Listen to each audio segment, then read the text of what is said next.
जैसे कि हम आपको दिखाने जा रहे हैं कि टॉप लोड सैमसंग की वॉशिंग मशीन में कैसे ड्रेन पाइप लगाते हैं। और जैसे कि हम नीचे बैठकर ड्रेन पाइप का जो पुराना है उसको निकाल दिया और न्यू कैसे फिट करते हैं आपको आगे वीडियो बने रही है, देखिए। वैसे स्मूथ बहुत प्यार से फिट हो जाता है।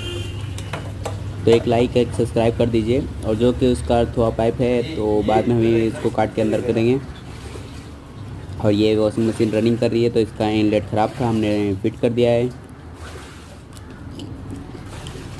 Okay, thank you.